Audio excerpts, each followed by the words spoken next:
मुझे बापूजी के सत्संग से बहुत सारी जानकारी मिली। ज़िंदगी जीना सीखा हमने, खान पान सीखा हमने, व्यवहार सीखा हमने। तो ये बापूजी के सत्संग में है। मैंने तो सत्संग में देखा, फिर किताबों को पढ़ा। जो आप मैनेजमेंट गुर सीखते हो ना MBA में जाके, वो बापू यूँ सिखा देते हैं। हमारे जो भी वर्तमान PM हैं मोदी जी, क्या कभी उनका आना जाना रहा है आश्रम में? बापूजी का बहुत सानिध्य उनको मिला है, और सबसे बड़ी बात, बापू बहुत प्रेम करते हैं उनको। फिर उन्होंने बापूजी के से प्रार्थना भी की, बापू मुझे बहुत बार कई समस्याएं आती हैं, तो मैं चाहता हूँ मेरा मार्गदर्शन आप करें। तो बापूजी ने आंख बंद करी और फिर खोली। बापू बोले, तुम युद्ध करो, बाकी सब हम संभालेंगे। तुम वहाँ लड़ो, हम यहाँ खड़े हैं, तुम्हें हारने नहीं देंगे। अब हो सकता है वो PM हो गए हैं, इतने व्यस्त हो गए हैं कि उनके पास समय नहीं होता हो संत की तरफ देखने का। गुरु को अगर आपने गुरु का दर्जा दिया है तो आपको गुरु का दर्जा ही रखना चाहिए। जब गुरु ने कह दिया कि ये काम पे रुक जाओ, तो रुकना चाहिए। हमारे देश की संस्कृति को रिप्रेजेंट करने के लिए सितंबर 1993 में भारत देश ने बापू आसाराम जी को भेजा था शिकागो। जब बापू बोलते गए तो लोग पिन ड्रॉप साइलेंस था, सुनते गए सुनते गए सुनते गए सुनते गए। आधा घंटा हो गया, न तो घंटी बजाने वाले को याद रहा, न लोगों को याद रहा कि 3 मिनट में घंटी बजानी, इनको उतारना स्टेज से। ये जो लेवल है ना बापू का, गजब।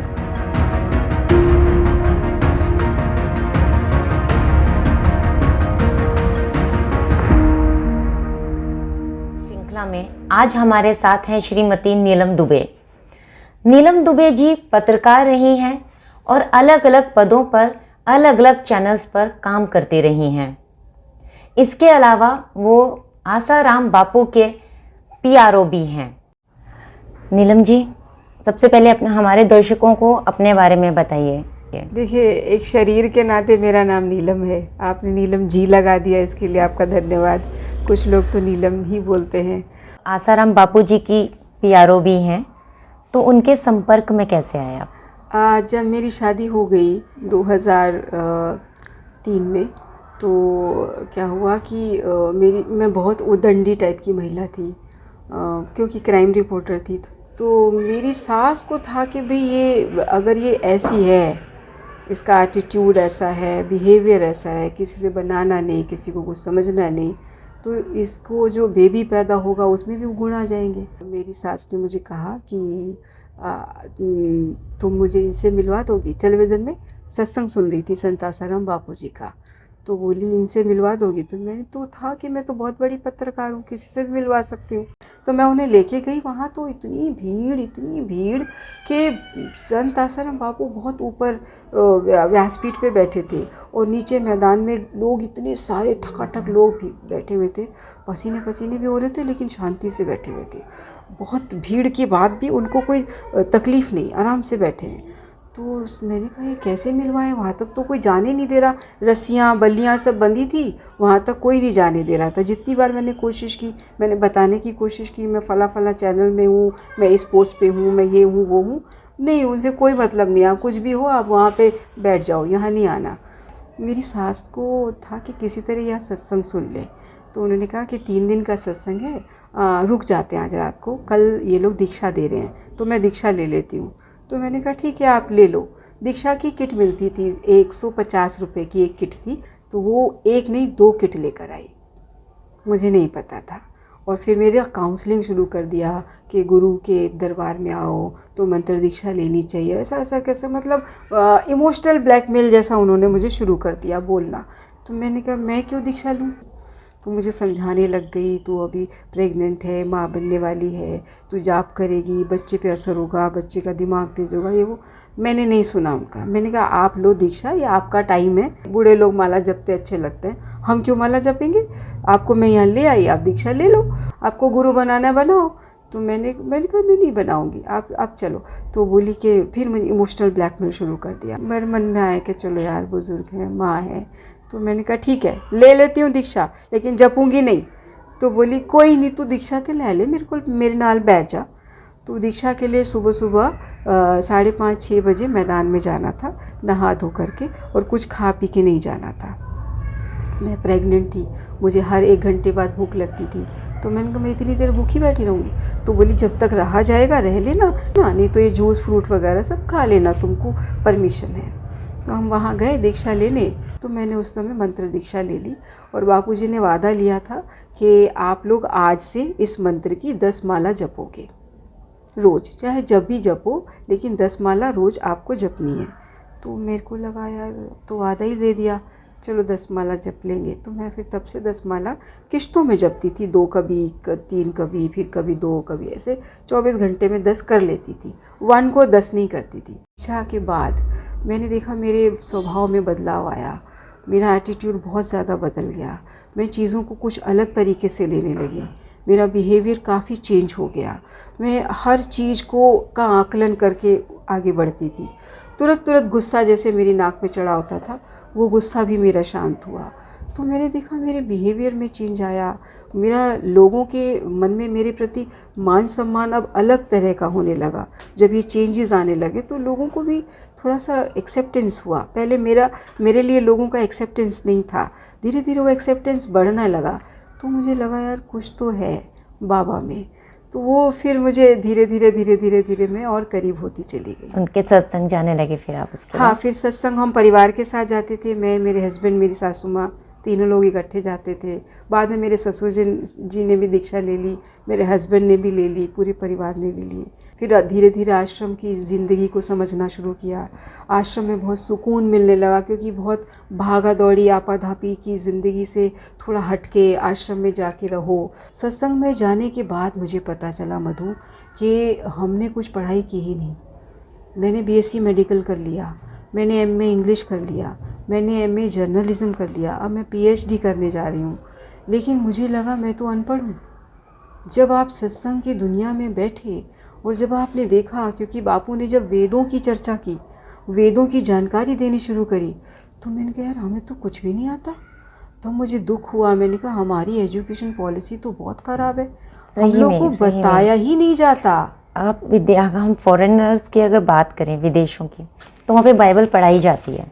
करेक्ट। और हमारे यहाँ पर जो वेद हैं, जिसकी पूरी दुनिया में मान्यता है, हम लोगों को कुछ भी नहीं, 4 वेद में से एक क्या आधा भी वेद नहीं पढ़ा जाता। सारा ज्ञान वेदों से निकला है, सारा ज्ञान।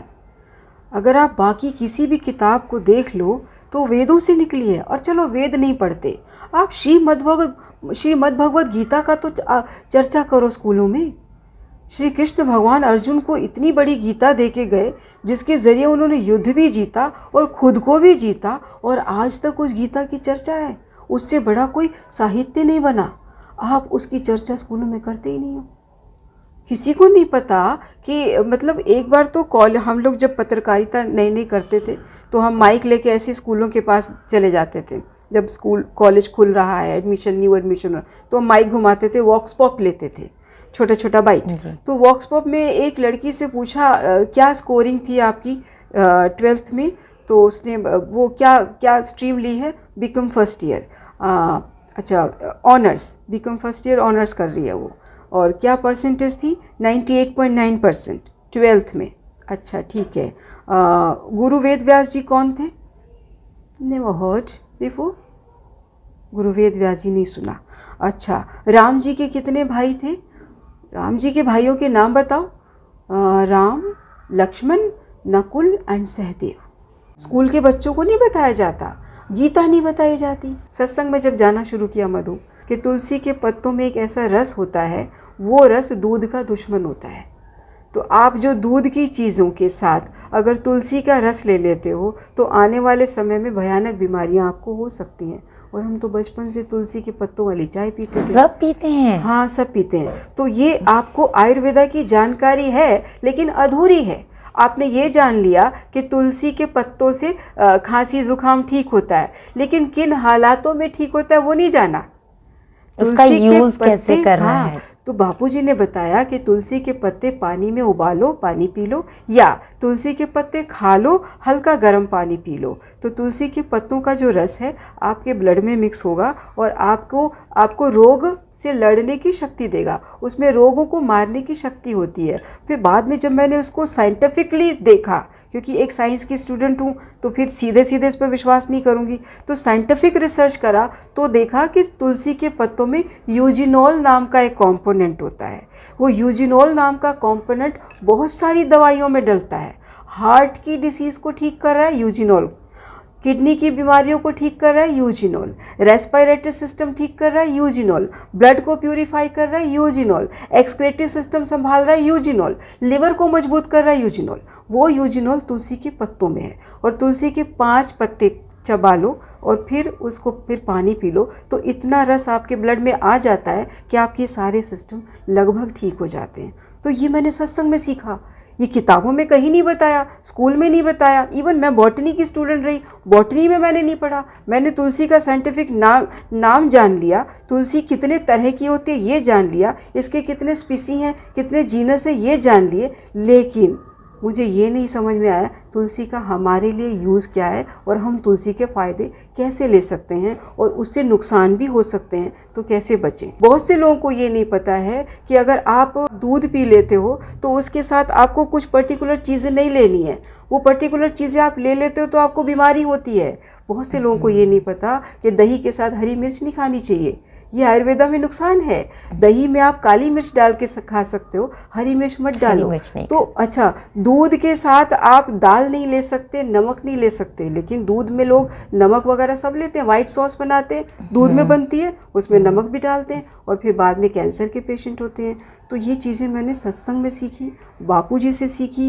इवन बापूजी ने ये भी बताया कि हमारे जो नक्षत्र होते हैं, मतलब आप देखो ना, आपका कैलेंडर तो अभी आया है, दिसंबर जनवरी वगैरह अभी आया है, लेकिन जब ये कैलेंडर नहीं थे तब भी पूर्णमासी होती थी, ग्रहण लगता था, एकादशी होती थी, द्वादशी होती थी। चंद्र कब घटता बढ़ता है उसका हमारे शरीर पे फर्क पड़ता है और हम किस नक्षत्र में पैदा हुए हैं उससे हमारी डिसीज़ तय होती है। हमारा मतलब कुछ लोगों को देखो वो पूर्णमासी पे आत्महत्या कर लेते हैं, कुछ लोग अमावस्या पे अमूमन शांत रहेंगे, बहुत कम बोलेंगे, चिड़चिड़े हो जाएंगे। क्यों? क्योंकि चंद्र का हमारे जन्म नक्षत्र से बहुत फर्क पड़ता है, बहुत सारी चीज़ें जुड़ी हुई हैं। ये चीज़ें शास्त्रों में वर्णित है, वेद व्यास जी ने सब कुछ बता रखा है, ये हमारे वेदों में बताया और वेदों का सत्संग के ज़रिए बापू ने बताया। एक लेडी आई थी, मेरे सामने की बात है, उस लेडी का बच्चा 5 साल का था और वो बोलता नहीं था, मोंगोलिज्म था, आपने पढ़ा होगा मोंगोलिज्म। मोंगोलिज्म में क्या होता है कि उसका ब्रेन उस एज के अनुसार डेवलप नहीं होता है, तो वो लगभग मंदबुद्धि ही रह जाता है, शरीर बढ़ जाएगा लेकिन उसका दिमाग नहीं बढ़ता है, तो वो मोंगोलिज्म था। तो बापूजी ने उसको डांटा, उस लेडी को।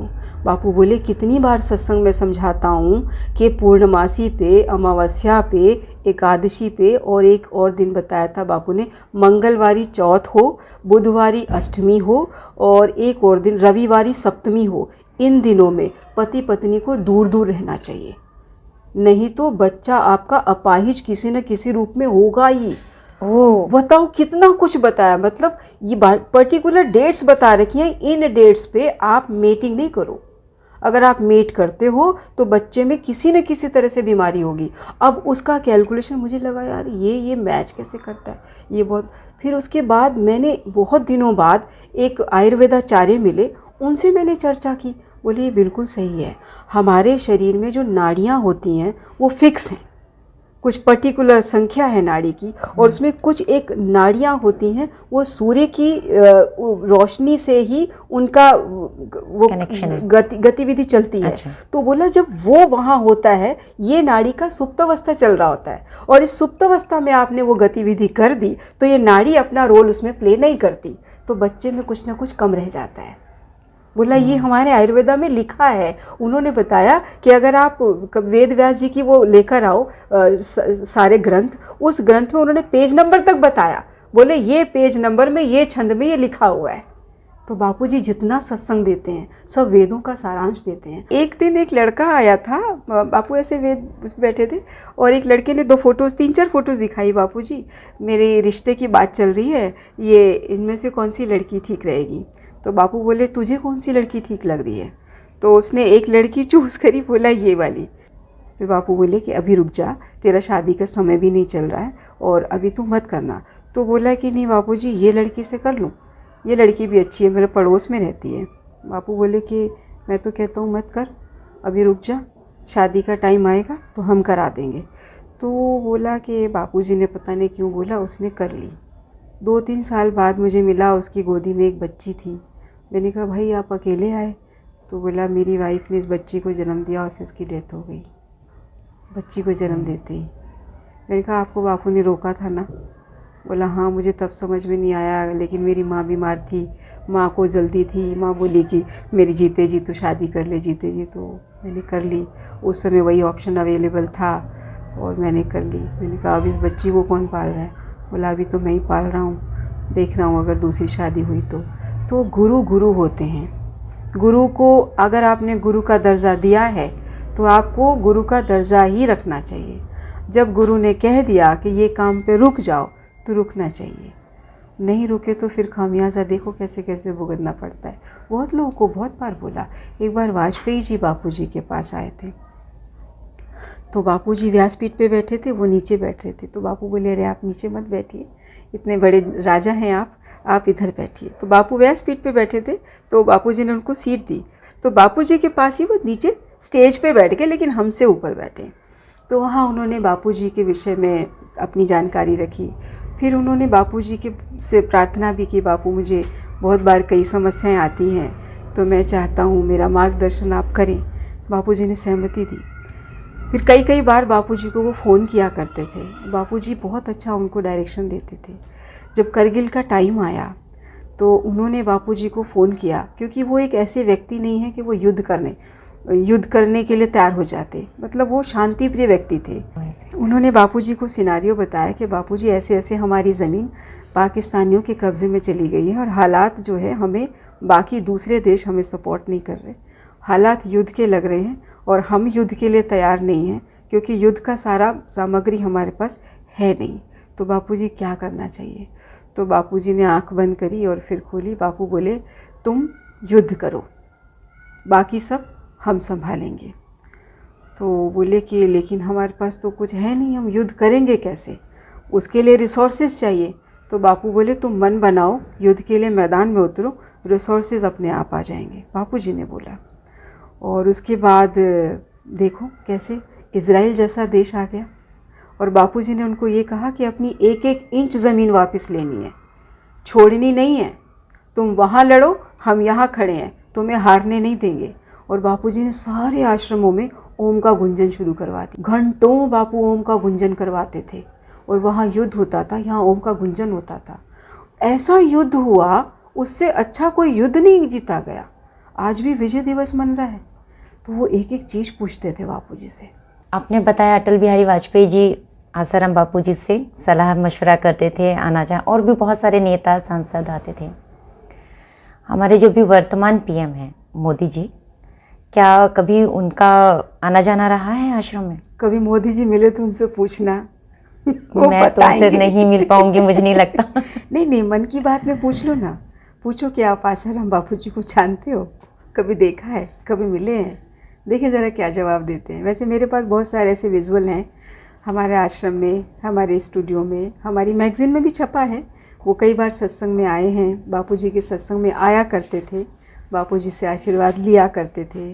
बापूजी के सत्संग वो चुप के भी अटेंड करते थे। उन्होंने खुद बोला है कि बापूजी आपके सत्संग में, अम्बाला में ध्यान योग शिविर मैंने आपका अटेंड किया है, आपका सत्संग लुधियाना में हुआ, मैंने वो भी अटेंड किया। उनकी खुद की बाइट है, हमारे पास है। तो बापूजी के बहुत सत्संग उन्होंने अटेंड किए हैं, बापूजी का बहुत सानिध्य उनको मिला है। और सबसे बड़ी बात, बापू बहुत प्रेम करते हैं उनको, बहुत चाहते हैं। बापू उनको इतना लाइक करते हैं कि बापूजी ने जब वो सीएम थे तब बापूजी ने उनको कह दिया था कि मैं तुझे पीएम की कुर्सी पे देखना चाहता हूँ और तुझे बना के रहूँगा। तब उन्हें अंदाज़ा भी नहीं होगा कि मैं कभी पीएम भी बन सकता हूँ, क्योंकि उस समय तो उनके पास बहुत सारे आरोप प्रत्यारोपों के बीच में वो घिरे हुए थे। उस समय नया नया गोधरा कांड हुआ ही था और उनकी खुद की कुर्सी उस समय हिल रही थी। तो बापूजी ने उनको कहा था कि तुम बने रहो इस कुर्सी पे, तुम्हें पीएम तक जाना है, डटे रहो। तो बापू उनको समय समय पर सपोर्ट करते रहे, प्यार करते रहे और वो भी बापूजी से सानिध्य लेते रहे। अब हो सकता है वो पीएम हो गए हैं, इतने व्यस्त हो गए हैं कि उनके पास समय नहीं होता हो संत की तरफ देखने का। बापू तो उनको अपना पुत्र मानते हैं। वर्ल्ड रिलीजियस पार्लियामेंट जो होती है, वो वर्ल्ड रिलीजियस पार्लियामेंट में सारे संसार के देश पार्टिसिपेट करते हैं और अपने कल्चर की खूबियाँ बताते हैं। तो हमारे देश की संस्कृति को रिप्रेजेंट करने के लिए सितंबर 1993 में भारत देश ने बापू आसाराम जी को भेजा था शिकागो। वो वहाँ पर हर वक्ता को 3 मिनट मिलते हैं बोलने के लिए, तो बापू जी को भी 3 मिनट मिले।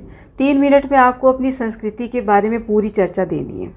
बापू जी ने जब बोलना शुरू किया तो बापू तो घड़ी रखते नहीं थे। बापू ने तो अपनी संस्कृति की जब चर्चा शुरू करी तो संस्कृति इतनी वास्ट है कि 3 मिनट में समेटो कैसे। तो जब बापू बोलते गए तो लोग पिन ड्रॉप साइलेंस था, सुनते गए। आधा घंटा हो गया, न तो घंटी बजाने वाले को याद रहा, न लोगों को याद रहा कि 3 मिनट में घंटी बजानी, इनको उतारना है स्टेज से। आधा घंटा सुना, और जब बापू जी को सुना उसके बाद सारे देश के पर्यटक हमारे कुंभ मेले में आने शुरू हो गए। 93 का बापू जी ने जो संस्कृति का रिप्रेजेंटेशन किया था वो इतना ज़बरदस्त था कि लोग ये जानने लगे कि देश की संस्कृति में ऐसा है क्या। बापू जी ने वहाँ ओम की महिमा बताई थी, ओम का गुंजन बताया था। तुम देखो, गूगल खोल लेना। उसके बाद ओम के गुंजन पे रिसर्च चालू हुई और नासा ने ये बताया है कि सूर्य की किरणों से ओम की आवाज़ आती है। देखना, चैंट आता है, नासा में मिल जाएगा, चैंट बाय ओम, चैंट बाय सन रेज। तो नासा के वैज्ञानिकों ने देखा कि जो राइजिंग सन होता है उसकी जो रेज निकलती हैं उससे जो उसको मैग्नीफाई किया साउंड को, तो उसमें ओ ये साउंड सुनाई दे रही है। अब नासा के वैज्ञानिकों ने क्या किया, अपने कंप्यूटर्स में संस्कृत भाषा को अपलोड कर दिया और इस ओम पे रिसर्च करने लग गए कि जो वैदिक मंत्र हैं वो सारे ओम से क्यों शुरू होते हैं, और जो ऋषि मुनि हैं वो कभी बीमार क्यों नहीं हुए, किसी बीमारी से क्यों नहीं मरे। ऋषि मुनि, उनमें एक चांगदेव ऋषि जी थे, वो 1400 साल जिए। 1400 साल कोई जी सकता है? आदमी की ज़िंदगी 100 साल होती है। मैंने जब पढ़ा मैंने कहा यार, हमने साइंस पढ़ी, बीएससी मेडिकल पढ़ा, उसमें हमने 200 साल पहले की स्टडी पढ़ के खुद को साइंटिस्ट कह रहे हैं। ये 5000 साल पहले उससे आगे का बताया हुआ है। ये तो यहाँ तक पहुँचे हैं 200 साल में। 5000 साल पहले हमारे वेद मुनियों ने सब बता दिया। वेद व्यास जी सारा बता चुके हैं कि एक बच्चा जो पैदा होता है वो कैसे शुरू होता है, किस बूंद से शुरू होके 9 महीने में क्या डेवलप होता है, कैसे कैसे होता है, उस समय माँ को कैसा सोचना चाहिए, कैसा खाना चाहिए, तो कैसा बेबी पैदा हो, गर्भ संस्कार ये सारा उसमें मेंशन है। जो कि अब जाके ये स्टडी कर रहे हैं और सीख रहे हैं ना, ये वो बता चुके हैं। तो ये बापूजी के सत्संग में है। मैंने तो सत्संग में देखा, फिर किताबों को पढ़ा, तो मुझे बापूजी के सत्संग से बहुत सारी जानकारी मिली। ज़िंदगी जीना सीखा हमने, खान पान सीखा हमने, व्यवहार सीखा हमने, कैसा कपड़ा पहनना चाहिए ये सीखा हमने, मेहमान आए तो उसको ग्रीट कैसे करना चाहिए, पहले क्या भोजन देना चाहिए, कैसे बिठाना चाहिए, ये सब सिखाते हैं बापू। और हम अगर फील्ड में फंस जाएं, जॉब में, तब हमको उसमें कैसे निकलना है ये भी बापू सिखाते हैं। अच्छा, जो आप मैनेजमेंट गुर सीखते हो ना MBA में जाके, वो बापू यूँ सिखा देते हैं, हंसते खेलते। बापूजी के शिष्य देखो, ऐसे भी मिलेंगे जिनका 700-800 करोड़ का टर्नओवर है, फैक्ट्रीज इंडस्ट्रीज़ हैं। ऐसे भी मिलेंगे जो कि ऑटो चला रहे हैं, ऐसे भी मिलेंगे जो कॉलेज के प्रोफेसर्स हैं, ऐसे भी मिलेंगे जो अभी 2nd 3rd में पढ़ रहे हैं। तो हर रेंज के बच्चे, हर तरह के, और सबको एक साथ पढ़ाते हैं बापू, और सब एक साथ बैठ के सीखते। ये जो लेवल है ना बापू का, गजब।